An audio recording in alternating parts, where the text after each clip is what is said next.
By LTech, leading technologies, touching lives.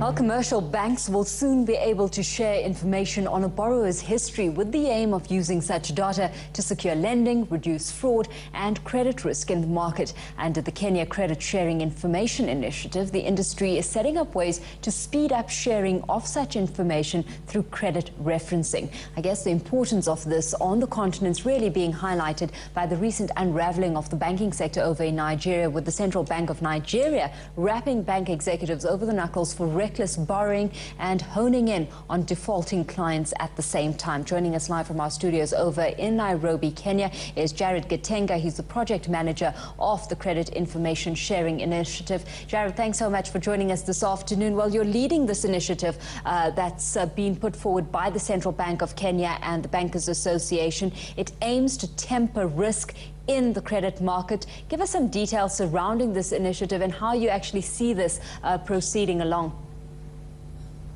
Thank you very much. Yes, my name is Jared, and I've been asked to lead this initiative, which is perceived to be an important initiative for expanding credit in Kenya.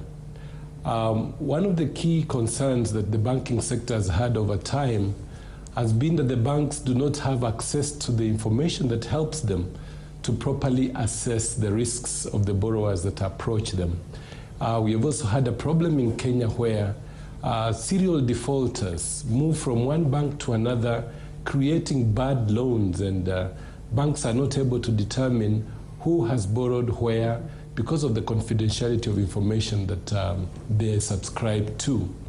This initiative now is going to help banks to be able to access the profiles of potential borrowers that approach them for lending.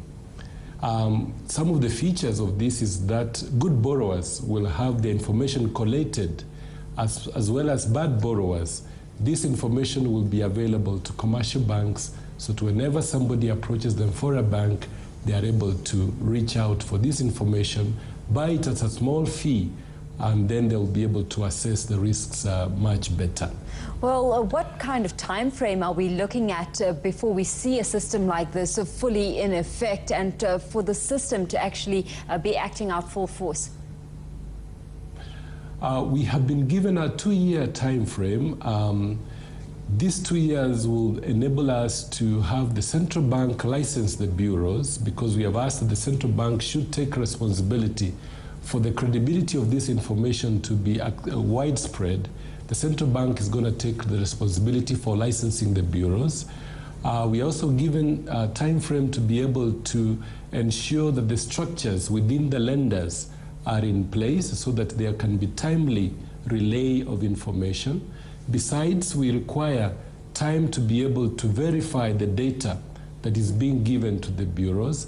And finally, we need enough time to be able to ensure that the different IT platforms that the banks have are able to communicate one with another. So in 2 years' time, we should be having a fully fledged credit information sharing mechanism in Kenya. With what kind of impact on the financial space specifically? Because not just in Kenya, but globally, we've had non-performing loans standing squarely in the spotlight, along with the provisioning that banks have to make for potential to mitigate against some of the potential losses they face moving forward. What level of decline should we be anticipating if all goes according to plan? We do anticipate that the credit available to the private sector is going to increase. At the moment, the ratio of credit to GDP is around 23% in Kenya. We anticipate that this is going to grow because banks will have the courage to lend to many of the borrowers that they currently are uncertain about.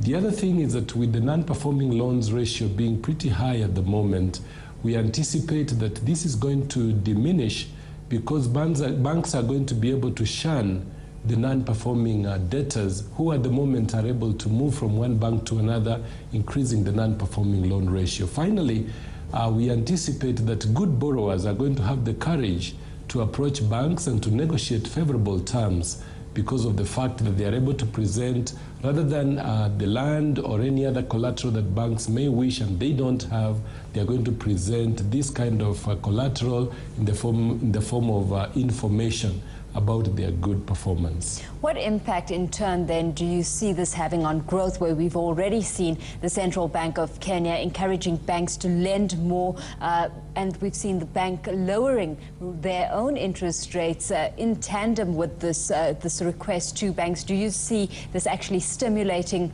growth effectively enough going forward? Precisely. That's one of the objectives that we have. Because of the reduction in costs, transaction costs and search costs, and because of the reduction in cost of seeking information about potential borrowers, we anticipate that banks are going to lower their lending rates. And even as they remove from their profit and loss accounts this expense of non-performing loans, we expect this to trickle down to borrowers in the form of lower interest rates. Does this trickle down to microfinanciers as well? Precisely. We have started off with the banking sector, and within the 2-year period, my mandate has been given to me that I should be able to introduce microfinance institutions into the mechanism. We also have lots of circles, the credit unions, who are doing a lot of lending and have been asked to ensure that as soon as the banking sector framework is working, I should be able to bring on board the lower end of the lending market. Jared Getenga, Project Manager of the Credit Information Sharing Initiative over in Kenya. Thanks so much for having joined us this afternoon. Thank you.